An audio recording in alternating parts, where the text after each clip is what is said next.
been going. We've been going. So yeah, so from Indonesia, made all the way over here to the U.S. You've been here for the better half of a couple decades, right? Or did you grow up here at the age of like a young age, or when did you So move I here? came to the States when I was 17. Okay, gotcha. I was born in Evanston, Illinois. Mm. And then when I was about 3 months old, my parents moved overseas As missionaries, right? as missionaries. Yeah. That's cool. That's awesome. And did they go to like one of those like uncontract or contacted areas, or was it someplace that was kind of widely known, at least for? Yeah, so they actually met as single missionaries. My mom went out in 1954. At that time, it was still a British colony, Malaya, now Malaysia. And then my dad came out as a single missionary a year later, and they met in 1955 in Malaya, now Malaysia. And yeah, so they met. Obviously, had the whole love story thing there. Got married, had a few kids, and had come back to the States to get married. Had a couple of kids, and then after I was born, we went back overseas. Wow, that's crazy. Yeah, because when you bring up the uncontacted areas with that, like the first place I always think of is that tribe over in India. Right. I forget what it's called, but are you familiar with that area? Yeah. Yeah, Yep. it's crazy how it is, like, and how many missionaries try to get over there, and like the Indian government will literally like prevent them from doing it because they don't want to, disturb their whole area and whatnot. Did you do anything crazy like that in Indonesia as a missionary? So we were definitely in some rural areas. Yeah. I remember in 1974. So my parents at that time were working at a university, and a lot of the students were from the outer islands, and so they were from very, very remote places. And Indonesia at that time was still pretty, was a developing nation. Yeah. And these were the developing areas of the developing nation. And so a lot of times when between semesters, my dad would go and visit students in these outer islands. Yeah. So for whatever reason, we decided, and I have an older brother, he's 3 years older, and he tends to be the more adventuresome one. And as the second kid, I would be like, all right, let's go. I didn't know any better. So if he's doing it, I'm doing it. So we decided for some reason that we were going to go visit this family of one of the students that my dad knew. And so my brother and I, we went, took an overnight bus from the city where we are. I don't know, it's maybe a 10-hour drive to the city of Surabaya, which at that time was several million. And we wandered around the port looking for a ship going to the island of Timor. Now, remember at this time, there's no credit cards, you can't cash checks. So we've got a wad of cash. So we've got two American kids. My brother was just hitting high school. I was still kind of just hitting junior high. Wow. We got two little kids. Now, for my age, little kids. At that time, we thought we were big. Wandering around the port with a wad of cash, looking for a ship going to like some remote island. From today's standard, I don't know if that sounds like a good idea, but at the time, it seemed like a great idea. And we booked passage on the deck. We didn't have a cabin. We didn't have a toilet. You just slept out on the deck. If it rained, you try to, get under, one of the lifeboats or whatever. Yeah. It did rain. Everything we got sopping wet. I was seasick for 3 straight days. I was just sicker than a dog the entire time.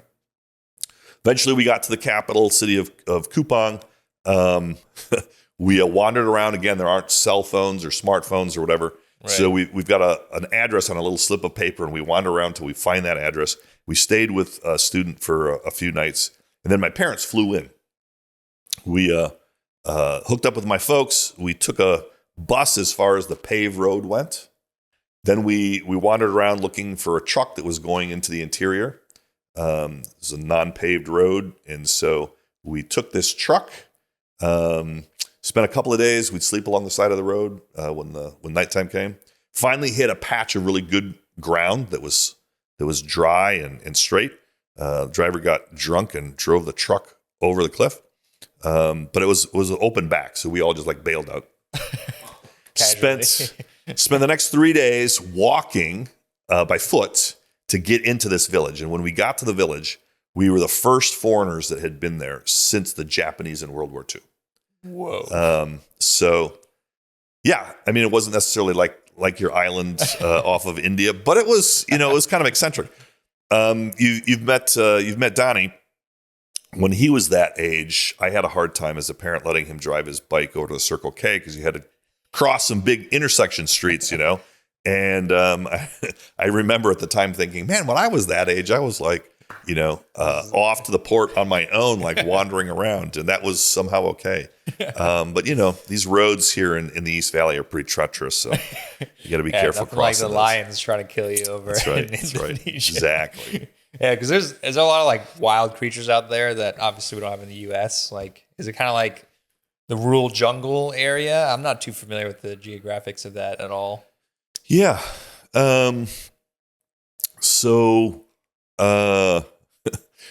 we had when I was younger, we were in Malaysia. We had a python that got into the chicken coop, and it got one of the chickens, and proceeded to swallow it. But then it couldn't get back out because it was too big. So we managed to catch the python. When we were crossing one of the islands, my dad and my brother and I took a backpacking trip. I think probably my freshman year in high school, and we were getting one area where there weren't any roads, and we were trying to figure out, kind of where the trail was, and we were talking to some local villagers, and they were like, well, you can hire a guide to go with you. And we're like, we don't need a guide, just tell us where. It's like, well, you need a guide to carry the machete. And I was like, well, what do we need a machete for? It's like, well, for the wild boar. And we're like, all right, we'll take the guide. So, yeah, that guide will come with us. That's right. That's right. That's pretty wild. It's not like your typical trip to the Circle K like you were talking about. I mean, you might get some wild Karens driving around, but nothing. This is true. Yeah. So, I mean, and part of it is, what's normal is whatever you experience. Yeah. People here grew up in Arizona will talk about when they grew up and this area wasn't developed. So they'd get on their dirt bikes and they'd, you'd go riding until it got dark and there just wasn't a lot of development here. And we certainly had that. I know when my brother and I went to boarding school, we would come back from boarding school and it was cheaper to get a flight from Singapore to Bali and then get off in Yogyakarta. But this was back in the day when you had paper tickets. And so it was like, so we had this paper ticket that went to Jogja and then a paper ticket that went on to Bali. And then we would get off in Jogja. And so like we're sitting around in the summer with this paper ticket that still goes to Bali. And I'm like, I wonder if that still works. I mean, it's like valid. That's what you use. Yeah. So we wandered over to the airport. And sure enough, it was great. So we hopped on a plane, flew to Bali for the weekend, did a little surfing, came back. Our parents were like, cool with it. So just double prizes with one ticket. I suppose it's kind of like going down to Rocky Point. Yeah. It's close by and people go and it seems like it's okay. So didn't seem that dramatic back then. That's crazy. So, well, then what brought you ultimately, I guess, back to the States? Like, why didn't you want to stay out in Indonesia? Yeah, so 17, came back to the States, went to the University of Wisconsin in Madison, and studied U.S. foreign policy. Seemed like a great thing to study when you grew up overseas. After I graduated, discovered that there really wasn't much of a demand for a bachelor's degree in U.S. foreign policy in central Wisconsin. So it seemed like I needed to get my way out to Washington, D.C. if I was going to kind of get into the U.S. foreign policy scene. So try to figure out how to do that. And eventually landed on a plan where I would try to kind of connect with a politician who got elected to office, congressman or senator. And so I worked in political campaign management for 3 years. Actually started my graduate degree in political campaign management. Decided after a few years that was too political for me. I'm not exactly the fastest learner. And then that's when I went to seminary. So, and I focused in on marriage and family therapy. So kind of went from the macro level of conflict resolution to the micro level of conflict resolution. So kind of warring nations to warring couples. That's smooth. That's smooth. Is that your slogan? Hypothetically? It could be. No, that's awesome. Yeah. Cause I mean, I think that I'm part of the group of people that was actually pretty anti-therapist, for a long time. I grew up in a very small rural area, which I'm sure you're used to that all the time, where it's like, I don't want no shrink. Right.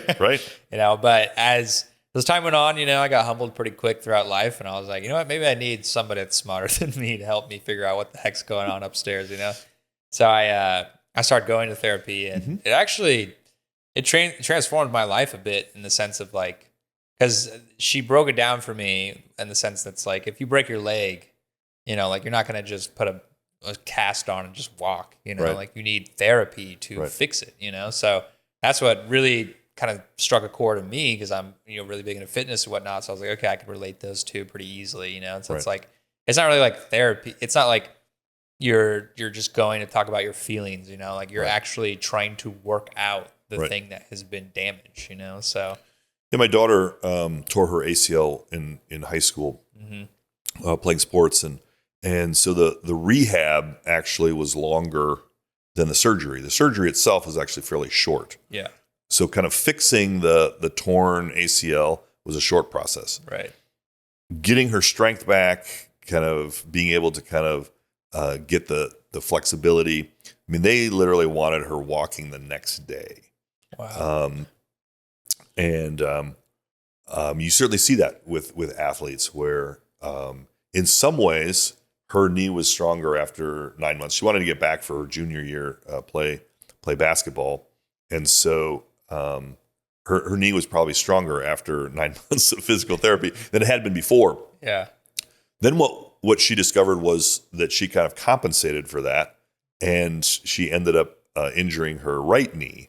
And so then it was almost like kind of going back to the trainer to work on, okay, so going forward, what do you need to do, not to repair from an injury, but what do you need to do to stay strong? Yeah. And if you work out, you go to the gym, the natural tendency of somebody who maybe doesn't work out is just like, I want to go and I'm just going to do arm day every day. It's like, that's actually not the best way to get into good shape. And everybody's kind of got their own favorites. For me personally, I hate leg day. So I start with leg day so I can get out of the way. It's not one more excuse to go to the gym because I've already done leg day. But it is one of those things where it's like, in order to have a balanced life and in order for the other areas of your body to be strong and have flexibility, you actually have to strengthen and have the flexibility in all of those areas, not just, the one. Yeah. Yeah, that's good. Yeah, no, I'm the victim of hitting chest day every day, like every other young guy out there. So Absolutely. Get it. But is that kind of your secret sauce then when it comes to how you counsel people within your practice? Like just helping them understand that there's way more to therapy than just fixing the one problem that you had, in childhood or whatever the case. Like what's typically your routine with the way that you counsel folks? Yeah, that's a good question. I mean, one of the things that you can imagine is that people have different goals. And I think one of the challenges for a therapist is, especially when you've lived some life, is you see the possibilities and you see kind of what they could do. But a lot of times people come into therapy and they have a very limited goal. It's like, I want to accomplish this piece. Yeah. And there's a part of you that's like, but you could have all of this, right? Right. And they're like, yeah, I just want this piece. and that's really their right and their value. The other thing that's very true in therapy, because I consult with different organizations, and a lot of times, when you're working for an organization and an employee has issues or whatever, they'll want to like mandate therapy. Yeah. And there can be some value to that in some situations, but a lot of times it's like if the person doesn't have a felt need for it, you can mandate compliance, but they're not necessarily going to get any better. They don't see the need. They're not motivated. It's just not going to be forced to do it. It's not going to be particularly productive. And so what ends up happening in therapy is oftentimes people will accomplish or they'll pursue goals that make sense to them at the time. And then a little bit of life goes on further and they realize, wow, maybe there's some other things that I need to work on, or there's some other things that are kind of holding me back. Yeah. And so it's not uncommon for me to work, especially if I'm consulting with organizations and we're doing prep work with folks, especially if they're looking, like I do pre-deployment assessments. And so be like, hey, these are some of the things that are potential roadblocks in the future. Yeah. And a lot of times they're like, we got this. And then later they'll hit one of those roadblocks and they'll come back and they'll be like, remember when you said there was this roadblock and we didn't believe it? It's like, we hit it. It's like, now we want to work on it. It's like, okay, well then let's work on it. Yeah. So I think that's one of those pieces where part of the secret sauce is, are they at a place in life where they're ready to hear or to receive? If you think of, there's a it's called the Johari window, which is I don't even know how they got the name. It's a really long, weird name for just basically a box with 4 quadrants. There's the area that you know about yourself and that I know about you. Yeah. There's the area that you know about yourself that other people don't. You haven't disclosed to us yet. Right. There's that area that's just kind of a mystery, the Christian scriptures talk about how, the heart, who can know it, right? There's this kind of sense that we're kind of a mystery to all. Yeah. But then there are other areas where maybe other people might see things about you that you don't think about yourself. It's like, my perception is that I'm a really, whatever. And other people might see something different. That's feedback. And so those are really kind of those 4 pieces that come into therapy. If you come into therapy for a few sessions, I'm really not going to get to know you that well. Right. The longer we're in therapy, the more I'm going to get to know you, the better I'm going to understand you. And that means that also the more helpful, hopefully, the more on target my feedback will be. Yeah. And so there's this intersection between those pieces. Sometimes people come in and they really want to it's kind of like a 360 evaluation. You want feedback from your boss, you want feedback from your clients, you want feedback from your coworkers. Right. And there are other people where it's like, as long as my sales numbers are up, I really don't want feedback from other people. Right. And so that's a part of the therapy process too, is realizing that we're all on a journey.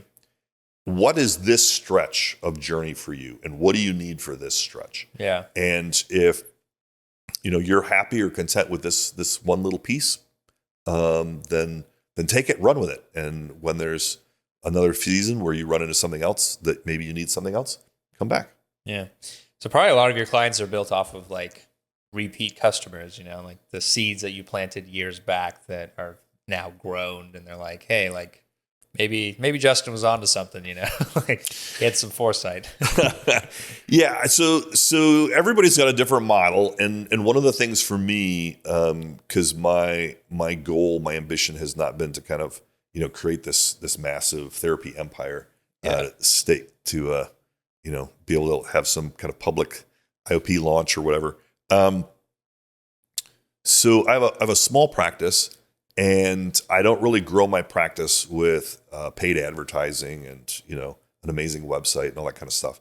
The vast majority of my clients are driven by other clients. So people who know me, who recommend, they typically don't come in kind of sight unseen. Mm-hmm. They come in and they're like, we specifically want to work with you. We are calling this number because we want to see you.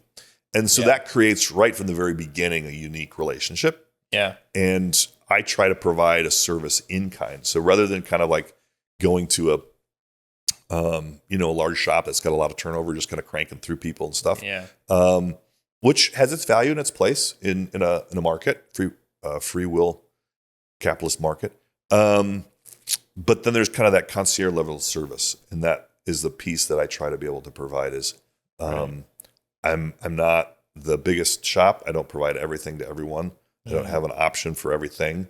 I do some things. I try to do that really well, and I try to be responsive to the people that I work with. Yeah, that makes sense. Yeah, and plus the customer experience is probably 10 times that of some big tech or big corporation. Sure. So, I mean, I know that firsthand. I've had a very small meeting with a very small individual that runs out of a hospital office or a medical office. Yeah. She just rents a room, and and that experience was way better than anything I got from a corporate environment. So, but I guess then, is the goal to eventually scale where you can start to pass some of that ownership, like we talked about, before we started rolling with this, and having like kind of the leaders established within your company to where they can kind of take over those clients as you kind of exit out? Or is it just, I'm going to do this till I die type of mentality? You get to a certain age and things got to change. So I was in academia for a long time, and I was a full professor. Mm-hmm. I was kind of the head of the department. And so I imagined kind of staying there and retiring as a professor emeritus and kind of wandering around and doing whatever it is that emeritus folks do. But that's not really kind of what God had in store for me. Yeah. And so I ended up transitioning a few years ago. I'm not ready to hang up my hat, but I also am at that point in my life where I realize I don't have that many rodeos left in me. And so my business is kind of twofold. One is I feel passionate about the work that I do, and so I want to provide quality work. The second piece is I realize that I'm not going to be around forever, and so I want to invest in folks that I can and kind of pass on whatever knowledge and skill that I can to kind of maximize my impact, so to speak. Right. And so I don't necessarily have a specific model for the business expansion, in the sense that when I was growing up, it was never like my goal to be a small business owner. And honestly, that's been probably the biggest challenge for me the last 4 years. All the things that go into like being a business owner, I'm like, I got to do that. It's like, I got to do that. It's like, I have to do my own taxes. It's like, who does that? It's like, well, I guess I do. So that's been an interesting challenge. But I'm really kind of in this interesting place where I don't need to hang on to things, because I'm not in that season of life where I'm hanging on to things. Yeah. I'm in that season of life where I'm letting go. So I'm really at a place where I would love to be able to, have some people that wanted to join me, and if they took over the practice and I, moved on to, I don't know, that great couch in the sky, that would be great. Yeah. As a leader, historically, as I look back, and I've been in leadership in a variety of different settings, I've had two kind of philosophies in terms of developing staff. One is I would like for my staff to have the expertise and the competence that the competition want to hire them. So if I look out and I see that there are all kinds of other agencies that are run by people that used to work for me, I see that as success. So my goal is, how do I develop your skill set so that you grow and be successful? And that means that when you're ready to go do something else, then you leave with my blessing. I never want to have a staff who feels like I'm looking around for another job, but I don't want my boss to know. Most people have been in that type of a setting. It's a horrible feeling, right? You feel like you're sneaking around, and it's like where you're at is miserable, and you feel like you want to do something. Or maybe it's not miserable, but you just feel a passion to do something else. You're ready for the next piece, but you feel like you can't tell your boss. Yeah. And I never want that. I want people to feel like when they're ready to go, they'll go with my blessing. Yeah. The second thing that goes with that, though, is I want to create an environment that people don't want to leave. And so just more money won't entice you. So it'll be hard for people to recruit you, but I want people to want to recruit you, because that means that you're a great employee. Right. And that's win-win for everybody. Yeah. I love where you're going with this, because we're literally creating a course on how to create six-figure income, which is right up the alley what you're talking about. So could you just talk through that a bit more about like what motivates you as a business owner to want to pay somebody $100,000 to work for you? And what are the qualities and characteristics and just the attributes of that person where you're like, I'm willing to do this because I trust you and I want you to succeed? Like, what does that look like for you, and like your perfect idea of somebody that can run that for you? It's a good question. I think everyone has their own experience. So mine may be a little bit unique, but I'll kind of share a couple of things that were formative to me. So over the course of my years, I've been a part of 3 different church plants here in the U.S. And it's kind of one of those things where it's like some of these really large churches, when they'll do a church plant, it's like, you've got 6 pastoral staff and $1 million and whatever, and it's like you go off and it's big and it's thriving from day one. Yeah. All of these were like, the launch team was like under 20, and the funding was like 0, and it was one of those things where it was like, oh, you need to set up chairs. It's like, well, I'll do that because there isn't anybody else. It's like we don't own the building, so we have to haul stuff in from a trailer. It's like, okay, well, I guess I'm hauling stuff in. So that mindset, and then when I was recruited to come out and launch the counseling program, was the same thing. It's like I was the only like counseling guy. Every other faculty, not only were they not in my department, but they were all in theology. That I was the only non-like Bible and theology faculty there. So it was like, if it was going to be done, that's like I did it, right? It's like you have a class that's going to be taught. I either teach it or I recruit somebody to teach it. There's a class that needs to be scheduled, I schedule it. If there's a course that needs to be offered, I figured out when we offer it. If there's a student that's thinking about the program, I go and talk to them. If a student comes in and or an applicant comes in and they're interested in the program, but the cutoff was a couple of months ago, and I get to talk to them. And it seems like they're a great fit and they got lots of things going on and they're motivated and they're passionate. Like, well, what about this semester? It's like, we start Monday, and they're like, hey, I'd love to, but the deadline was passed. I was like, would you be interested in starting on Monday? And they're like, man, that'd be fantastic. So then I walk them down to enrollment. And it's like, hey, here's this guy. I think he'd be a good fit for our program. Why don't you, bring him into the system, and then when you're done, bring him down. I'll give him a formal interview. We can admit him. And so we could kind of cut through all of the bureaucracy, and we were very flexible, very nimble, able to operate, very, very efficiently. Over time, it's that kind of entrepreneurial spirit, which is, if it's going to be done, you're going to do it. It also is a little bit of a crisis mentality. I like to have a plan to work, and then I work my plan. Yeah. But when you're in kind of this entrepreneurial side, it's like, all right, what needs to be done today? Yeah. I wake up in the morning, and I got 100 emails since I went to bed last night. Right. That type of mentality, there's certainly downsides, and we can talk about kind of the downsides, but the upside of that is, now as a business owner, this is what I love. If I need to schedule an appointment, like this morning I went to the doctor. If I need to schedule an appointment and go to the doctor, I do. I don't have to worry about, do I have, time off? Do I have to get it approved by my boss? Do I have to, I just take the time off. Right. And I have the same thing with my staff. You need to take time off? Take time off. Mm-hmm. You don't want to work on Friday? Don't work on Friday. That's a good boss. you got something you want to do Thursday night? Then go do that Thursday night. Yeah. And I think that resonates with a lot of people. I don't want to punch the clock. I don't want to do those types of things. The flip side of that, though, is, but are you also going to do the work, whatever it needs to take that needs to be done? Oh, here's a client that wants to be seen Tuesday night. Would you see him? Well, here's it's like, well, it's not worth it for me to come in on Saturday. But if they would come in for an intensive and you could get 4 hours on Saturday, would you do that? Right? So it's that sense of, I love the flexibility. Motivationally, this is kind of the crazy thing. I work more hours now with less regret than when I had a boss who was telling me what I had to work. 100%. When the boss was like, oh, you got to work, you have to come in for this, whatever event. I'd be like, oh. When I'm the boss, I'll be like, I'll go to that event and 2 others. Yeah.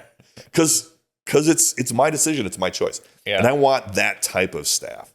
I want a staff who's like, I love what I do. I would do it for free. But I can actually make a lot of money for it. And so for me, it's like, if you don't want to work on Friday and not make any money on Friday, that's also your choice. Right, yeah.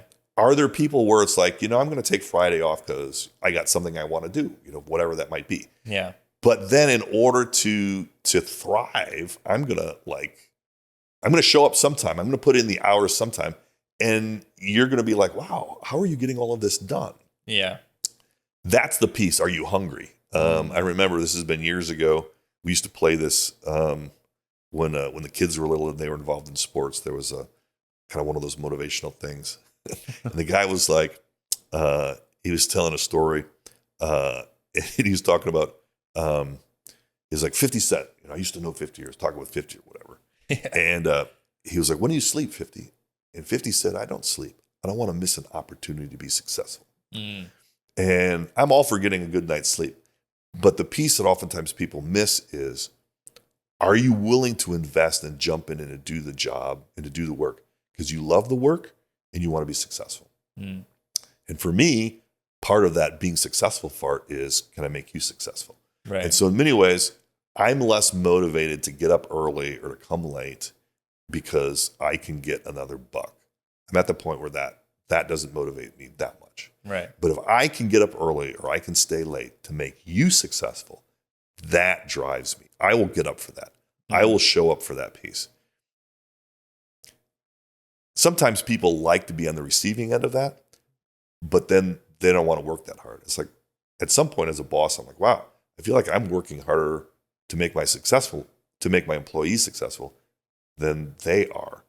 And then it's like, well, that's probably not going to work long term. I mean, we can do it for a while, but you're never going to take the ball and run with it. And you're certainly never going to, it's like, if somebody wanted to be a partner with me, I'd love that. I'd be like, hey, sure. Let's divvy it up and do the work. Most people want to be the partner in terms of I want the benefits. They don't want to be the partner in terms of, and I'm going to take this to the next level. Yep. Yeah. That's huge. They're like, hey, can I buy into the company and get the investments from all your hard work? Yeah. And it's one of those pieces interesting where a lot of times people feel like they're motivated, or they can be for a short time, but then, that wanes pretty quick, and they're not, in many ways, you don't have to, a lot of times people will be like, well, if I had this brilliant idea, then I'd be the millionaire. And usually it's not the person that first comes up with the idea that's the millionaire. Right. It's, are you the person that wants to take it and run with it and do something with it and develop it? Yeah. I taught at the graduate level for many years, and only 6% of the world's population gets a graduate degree. Wow. And so here's one of the challenges, and I would continually encourage my graduate students with this. It's a lot of times, it was a tough program. I had a tough program. I wanted it to be a good program. I didn't want to just have a lot of students. I wanted students that produced a good product. And so it'd be like, you know what? This weekend, 94% of everybody else around you is going to be doing something else. Are you willing to be studying this weekend for the exam? If you want to be one of the 6% that gets a graduate degree, it means you have to be one of the 6% who's studying this weekend and not going off and playing and doing whatever else. Right. So there is this trade-off of, there is a side in which we want to be successful. Do you want to put in the work to become successful? Right. And what I found was that, particularly you get like to the doctoral level, and there are some exceptions to this now, and education landscape is changing and so forth. I get that. That's true. It's valid. But certainly for a lot of doctoral programs, you don't have to be, the hardest part of a doctoral program is not doing the work. The hardest part is just getting in. Once you're in, graduating is mostly an issue of tenacity. Can you stick with it? Can you keep coming to practice every day? If you keep coming to practice every day, you'll graduate. You'll get your degree. Most schools are invested in you finishing. But you have to be willing to do the work. And a lot of times what ends up happening is people are all excited.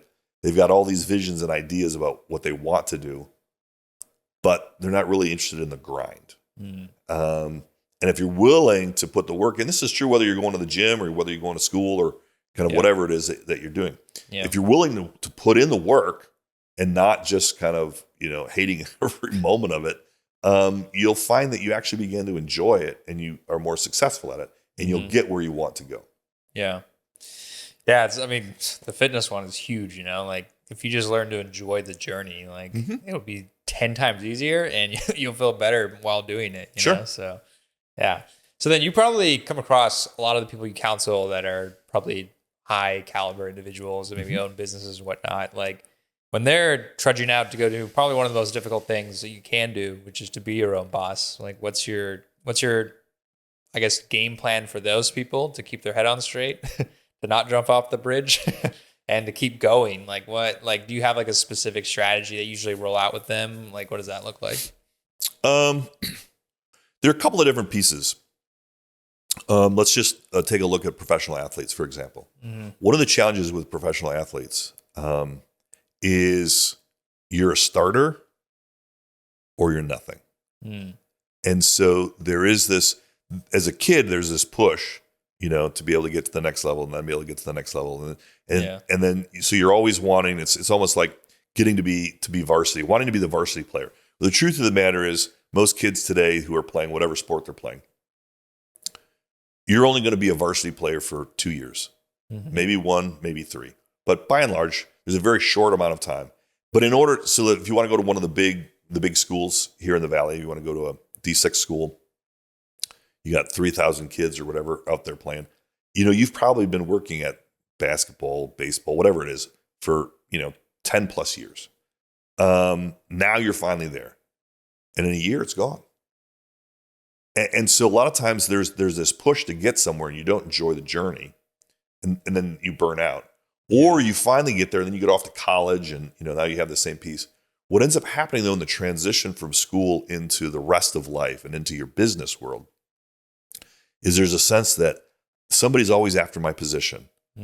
And if I'm not at my peak performance, if I'm not at the peak performance for the entire industry, I'm nothing. I don't. There's no second string for former starters. It's like when you lose the starting job to the young rookie, they may keep you around for a year to kind of train up the young quarterback or whatever else. But for the most part, then everyone says you're on the slide down, and so you're gone, you're out. And so most of them carry into business a tremendous amount of insecurity, even though they have a very high level of competence and confidence as an athlete on one level. There's this other level, which is always somebody younger is right behind me. And you can see this whether you're talking about college ball or you're talking about professionals. How many bad games does it take before you're benched? And how long on the bench does it take before you're no longer starting? And how long do you stay on the team if you're not starting?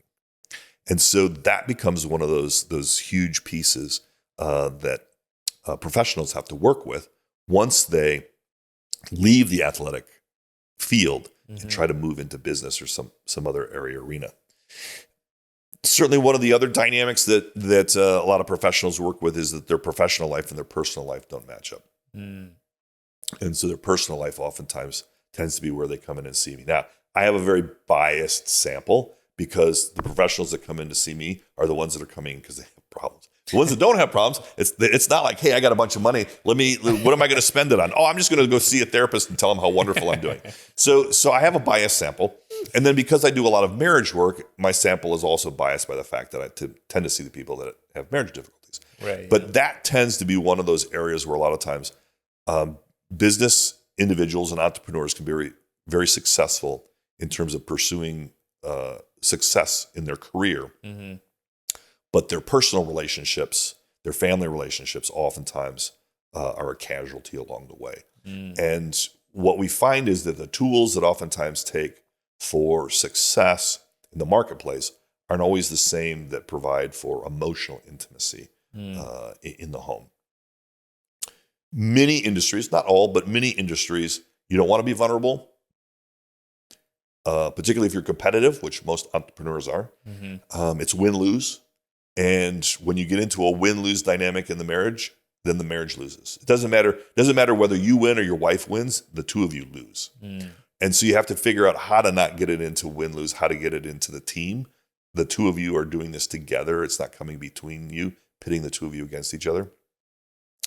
Those tend to be some of the dynamics. And it's hard when you're competitive but it's one of those things where it's like, yeah, if you want to go, take it out on some sports activity or whatever else, then you can do that. I find, for example, that many of the folks that are successful that are able to do that competitively will find ways to channel that in the marriage. So they're the couple that still go to the gym together, for example, as opposed to the one where it's like he's going to the gym or she's going to the gym and the other one's not. And you find that they begin to drift apart and they're feeling success and confidence and everybody loves them at the gym and their spouse doesn't appreciate and value them at home. They're like, wow, I'm really successful at work. Everybody loves me at work. I'm successful at the gym. Everybody loves me at the gym. Where am I not successful? At home. Well, the problem must be that they don't appreciate me and I feel disrespected, yada, yada, yada. And so that ends up, putting them on a bad trajectory. Wow. You just probably blew the top off a lot of people that have watched this that are new business owners starting out. Because I like you said that you have a bias, but I feel like most people probably would fall in that category of having those issues and just maybe not going to therapy to try to fix it.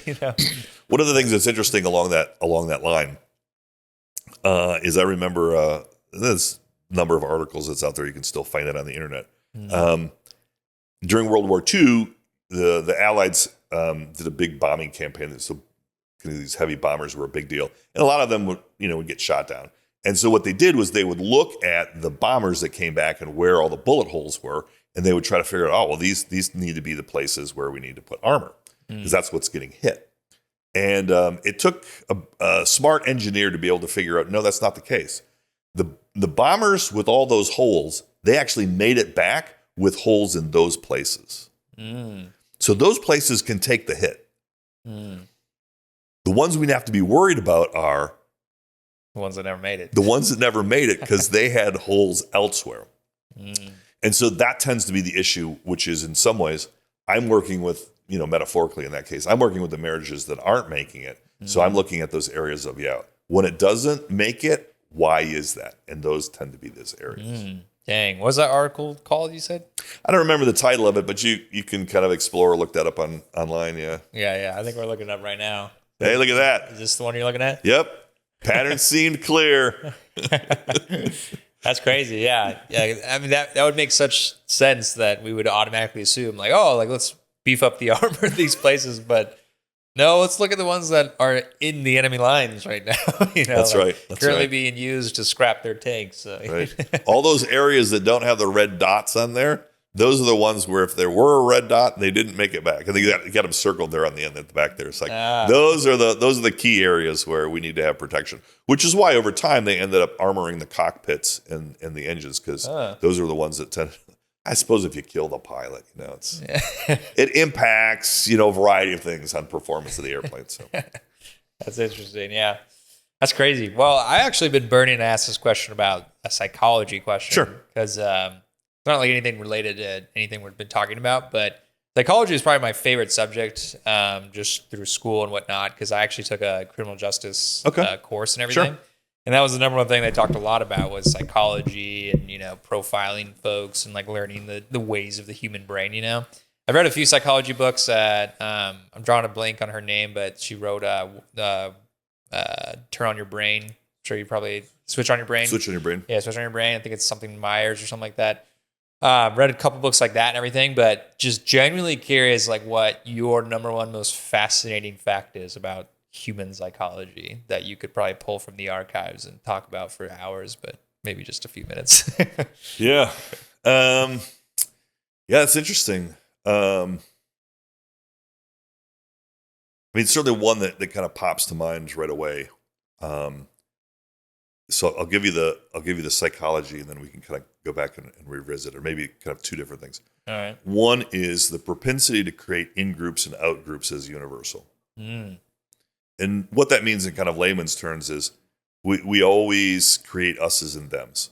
And it doesn't matter kind of if we're all alike in whatever fashion, then we'll find some other reason to be able to to divide us up and to separate us out. Yeah. And that's part of how we identify who we are and how we differentiate ourselves from others. And so I think that's an important piece that we understand just about our own lives, but also in terms of whether it's our work environment or whether it's some of the larger kind of issues that we're struggling with as a nation. You're never going to kind of eliminate that entirely.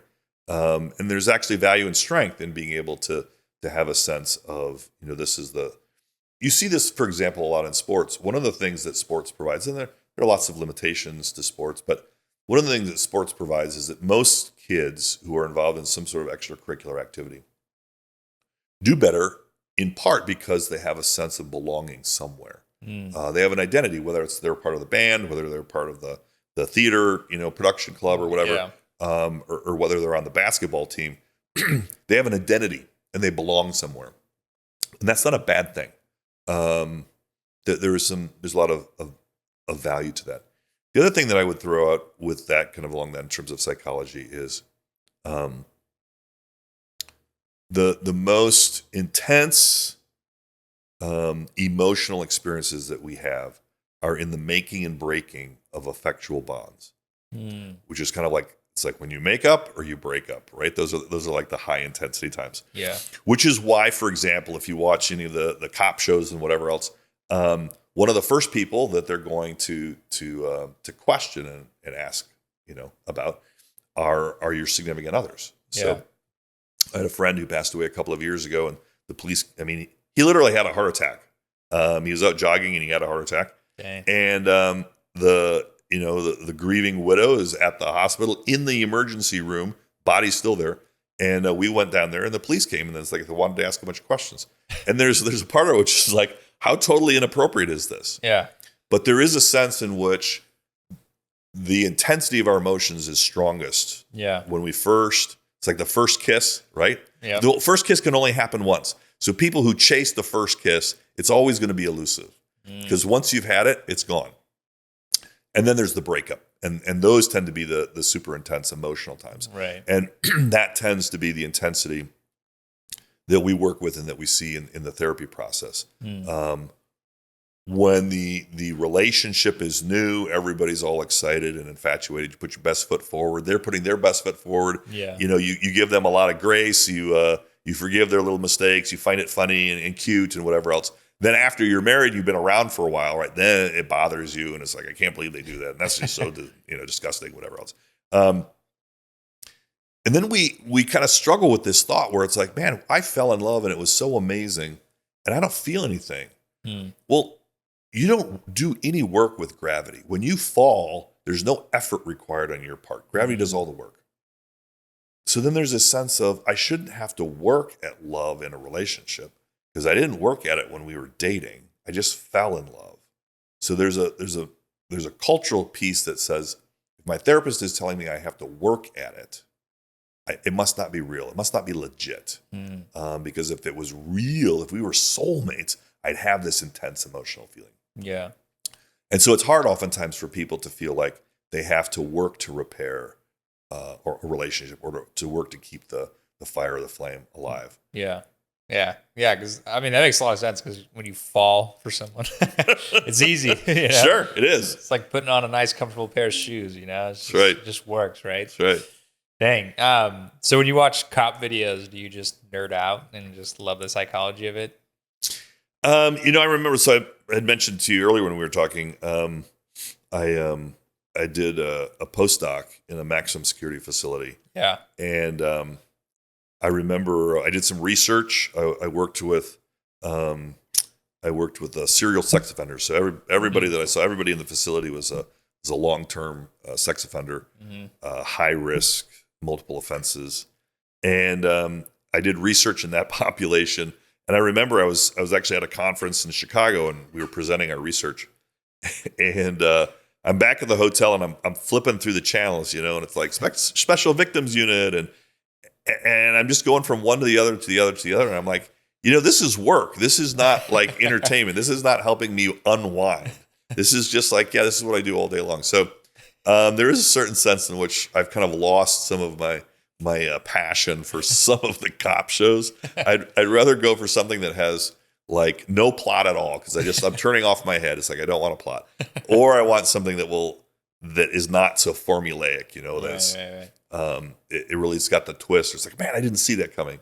It's got good writing or plot. Yeah. Something's got some good writing and it tends to be good, but they can be hard to find. Yeah. Or they do really good for a while and then it's just really hard to sustain. Maybe they had a good idea, but then it ran its course the first season and they didn't wrap it up. And then you're like, okay, I loved it the first 2 seasons, but now it's just. Yeah, it's like the last season of Game of Thrones, Total flop. So did you watch Breaking Bad then? Have you seen that at all? Oh, if you want a thriller that you see just the demise of the main character, you got to watch Breaking Bad. In fact, y'all kind of look a little similar with the main protagonist, so you might get a little. But hey, it's a good show. Sure, like, he'll pull it up right now. But there you go. Walter White. Yeah, man, it's a great show. You got to watch it. It's probably one of my all-time favorite shows because it starts off kind of slow. We're like, what are we doing here? Like, there's this random chemistry teacher, and then it just immediately breaks into like just this ultimate demise of his life because he's got cancer and like he just throws caution in the wind, and it's great. It's really great. And then there's a lot of I didn't see that coming at all, and then the ending, phenomenal. So they wrapped it up really well. So good. Yeah, if you got some free time, as you start to slowly parse over your business, plow through. It'll be a good time. That's what I said. I got that. Well, this has been great. I've really enjoyed this and whatnot. I had another kind of like final question. Sure. We could kind of like wrap up a bit here. But if you were to sit down with some young couple or just somebody that's looking to kind of start their own business, because a lot of the people that watch our podcasts are in the position where they want to make more income, they want to move into that entrepreneurial role. Like, as a psychologist, as a business owner yourself, like what are some of the original framework that you would recommend that they start putting together before they step into that role? I think this is true in most business areas. A lot of people start, but they don't finish. And so I think there are a lot of good ideas, but the ones that end up, being viable are the ones that you're willing to invest in over time. I remember when I was starting my doctoral program, somebody gave me the advice. It's like, whatever dissertation topic you pick, it's like you have to pick something that you really like because you're going to really hate it by the time you're done. The other thing is you want to pick something that's manageable enough that you can kind of wrap your head around it. Yeah. And I think a lot of times what ends up happening with some kind of entrepreneurs is they have a sense of an idea or something that they're particularly passionate about, but it's not something that they can. It's not operationalized enough to be able to turn it into something that other people can understand and that actually develops into a product. Yeah. So I've worked with a number of people who have, as far as I know, I'm not a private investigator. I don't hire private investigators. So I'm not actually, that's not true. If they tell me, that they, that they run a business or whatever, I don't like, no, you don't. But, according to what they have, it's like they've got a product. They've got something that actually potentially has some legs to it. But they keep refining it, and they keep refining it, and they keep refining it, and they never actually release it, and it never actually gets done. Mm-hmm. And so that tends to be one issue. The other issue is that they rush to get something out, and they haven't really thought it through or planned it out. I know one of the things that was a hard challenge for me, and I knew my work, so I had over 30 years of experience as a clinician. And I'd worked in management for many years. I'd done a lot of things. I had a lot of investment in the field, but I'd never been a small business owner. And I had done therapy in kind of an outpatient practice. Yeah. But in terms of moving from kind of like where I was just like doing a day a week or 2 days a week to now where I'm actually trying to kind of navigate all those things and make a living off of it. Yeah. That was a hard transition. It was hard for me to kind of wrap my head around. And I found that I would get stuck in these loops where it's like, well, I have to have an address in order to fill out this form, in order to get my LLC set up or whatever. Yeah. But I don't have an office because I need to have like a business to be able to rent the office. So I just kind of get stuck in these loops where it's like, I have to have A in order to do B, and I have to do B in order to get C, but I have to have C in order to get A. Yeah. And then that would kind of bog down. And a certain amount of kind of mindset of, okay, so I'm not going to use, my business address. I don't have my business address. I'm just going to start with my home address. Yeah. And that's not like the perfect thing. And I'm going to eventually switch it out and it's not going to be like my home address. But in order to get the process started, I have to do that, which meant that I had a lot of things that had to change because it would work to get it launched, but then it's not really what I wanted for later on. Yeah. But I couldn't, if I waited until later on, then it would never make it happen. Mm. But that meant that I had to be willing to go back and redo or fix, or however you want to think about it, a bunch of things. And part of my personality was, I'm going to do it the first time right, and then I'm going to keep moving forward. I don't want to have to keep going back and rehashing it, which meant that a lot of times I ended up spinning my wheels and not getting anything done. Yeah. And that can be the death. That's a real problem because you lose your motivation, you lose your momentum, you begin to lose your passion and your vision. It becomes a grind when it doesn't need to. Because a certain part of it, some of those little kind of paperwork, little things, it's like, who cares? It doesn't really matter. Right. But you spend a lot of time trying to figure out how to do it right. And then you've lost a lot of emotional energy that you could have been spending on things that are life-giving and that are moving the project forward. Right. Yeah, it's funny you bring that up because we talk about this all the time because we're consultants. So we consult people, stop worrying about non-revenue activities, like you don't have to sit there and design your logo for 4 hours. Right. You don't have to sit there and try to figure out what your slogan is. Right. Like none of that is going to matter, Right. Like we always joke, like your logo could literally be poop on a stick, but as long as you provide the greatest service ever, people will buy, And we get emotionally invested in that.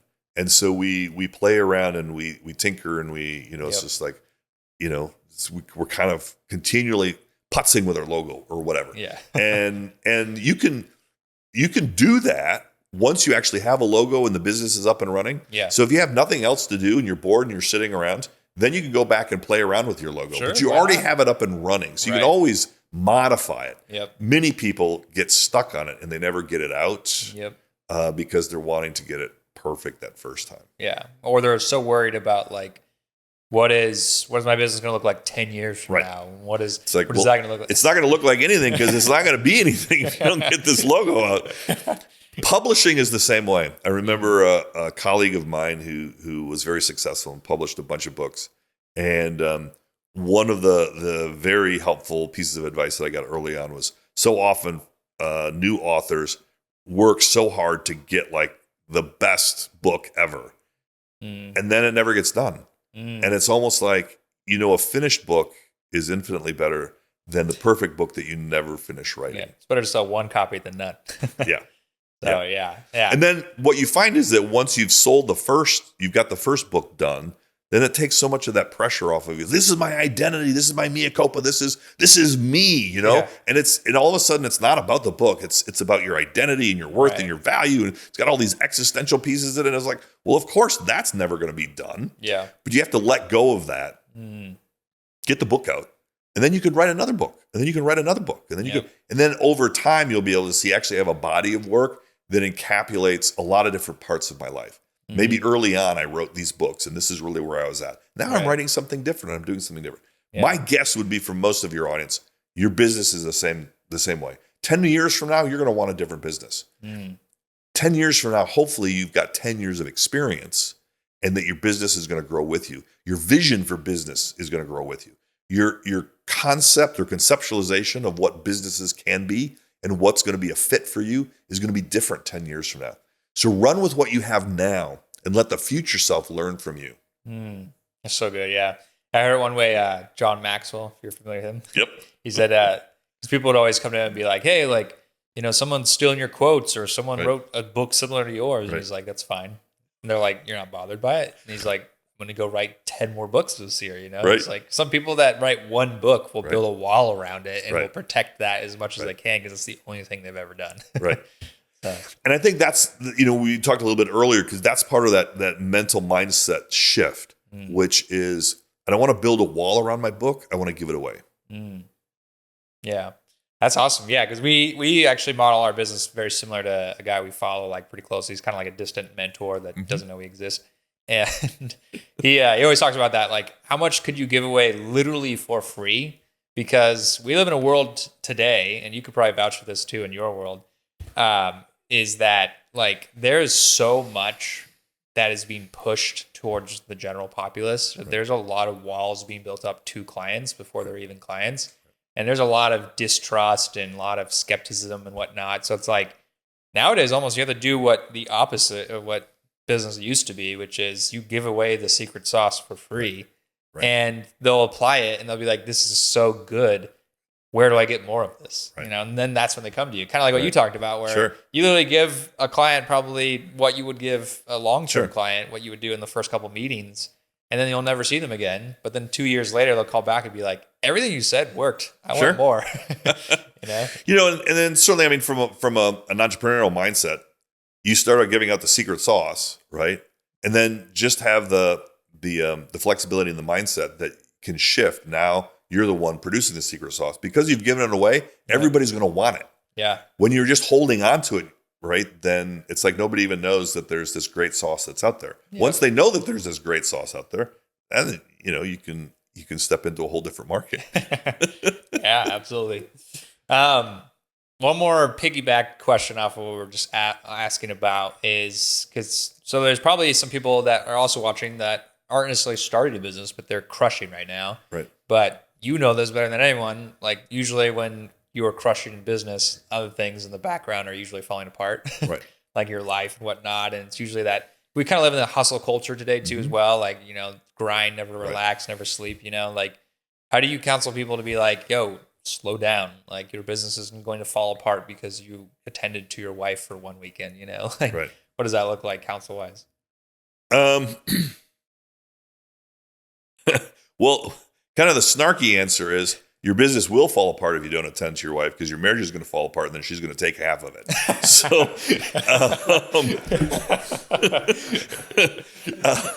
that's good. We oftentimes assume and take for granted some of the most important things in our life. And I think for many people, I guess for a lot of young entrepreneurs, we have this kind of sense of invincibility. And unfortunately, we end up taking advantage of some of the things that are the most life-giving to us. It's that person that you were willing to work all day and then drive across town for an hour just in order to spend, a little bit of time staring into each other's eyes, and then drive an hour back and get like no sleep. Remember that person? Yeah. That person now that you don't have the time of day for when you get home from work. Yeah, that's the person that you literally would turn your life upside down for when you were first dating. Rekindle and get back in touch with that. And be that for her, because she's probably lost some of that. An old book. But one of the things that was helpful for me kind of early on in this kind of mindset is the same thing is true relationally. When you're dating, you end up making lots of deposits and you don't make a lot of withdrawals. It's like they do something that you don't like, you don't mention it. You don't say anything, you skip over it, you overlook it, whatever. But you're constantly giving them affirmation. You're constantly giving them time. You're constantly delighted to see them. You're texting them. You're calling them. You're FaceTiming them. Yeah. You're making deposits in the relational bank account. Now you fast forward. You've been dating a long time. You're married, whatever. You're making a lot of withdrawals, but you're not making many deposits. And then you wonder why you go bankrupt. In the same way, you would never do that with your business. All the energy and the thoughts and the creativity that you have with that entrepreneurial business. Yeah. Are you doing any of that in the relationship? Because if you're not, you're going to find that relationship's probably not going to last. You want to have that same entrepreneurial spirit. For many people, when you're in that hot spot or sweet spot for entrepreneurial, you always have ideas. You always have energy. Yeah. You will always stay up to jot that extra thought down at night. Yeah. You can have that in your marriage too. You had it in your marriage. You've lost it. You would never put up with that as an entrepreneur in your business, but you're putting up with it in your marriage. And that's a warning sign that you need to attend to, and attend to it quick. That was good. That was really good. That's some marketing material right there. You're going to get 4 new clients from that one clip. Dang. Well, then the last burning question that I'm sure a lot of people are asking themselves is how do I stay focused when I have ADHD or, as the joke is nowadays, too much Tylenol, autism. Right. I think you have to counsel on that because absolutely that's a lot of people we talk to. I mean, you probably see it too as well across your client base. It's like sure.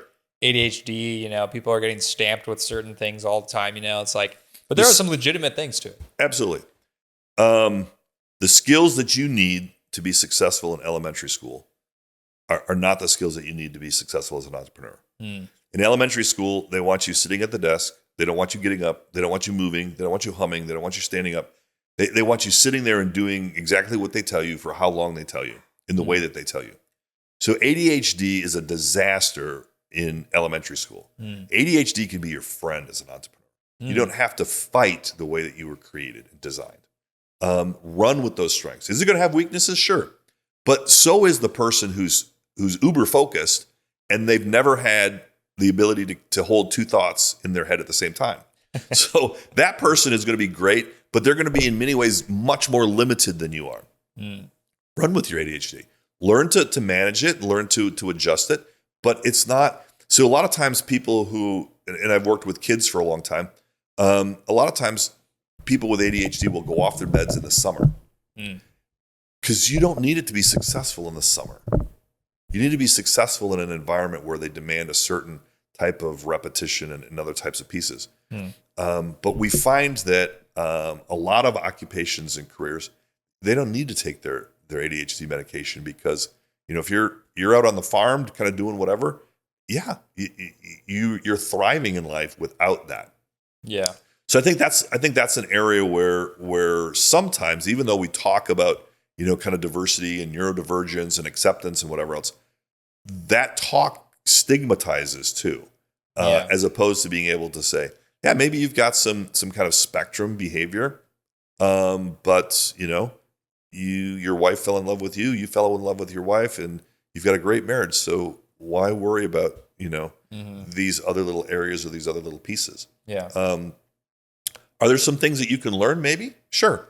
But guess what? So does everybody else who doesn't have those things, right? Show me one couple that doesn't need to work on something, that one party doesn't have to grow in some self-awareness and then figure out how they're going to manage that. Whether that's, putting the toilet seat down or whatever it may be. So I think there are things that you can do to be helpful to learn, but it's not a one size fits all because even with ADHD, it's not the same symptom for every person. Mm-hmm. And every job has a different set of what is helpful or not helpful in using that. Many times, I think for a lot of startups, that creativity, that ability to kind of bounce from idea to idea, having a lot of energy, really works and thrives. Just as a side note, and I'm not plugging video games, I'm not plugging them, but I will say, you find that a lot of kids who have ADHD, that parents are complaining that they can't focus to save their life. They will play video games for hours and they love it. Mm-hmm. Well, why is that? I thought they couldn't focus. Yeah. I thought they didn't have and yet somehow they're doing the same thing. They've got incredible eye-hand coordination. They've got focus. They're learning. They're getting better in this game. They're interacting with whoever they're playing with and whatnot. Yeah. And it's like, maybe we've got some generalizations that don't really apply to that. Yeah. And that's a career psychologist saying that, guys. So for all you youngins watching this, prove your teachers wrong. Just show them this video. Wow, no, this has been great. I'm really enjoying this. That's pretty much the conclusion of this. But yeah, it's been phenomenal just chatting with you right now. Donnie has not built you up enough. Yeah, he talked really big game about you. But man, you're way cooler in person. So. Thanks. Yeah, but this has been awesome. So it's been great.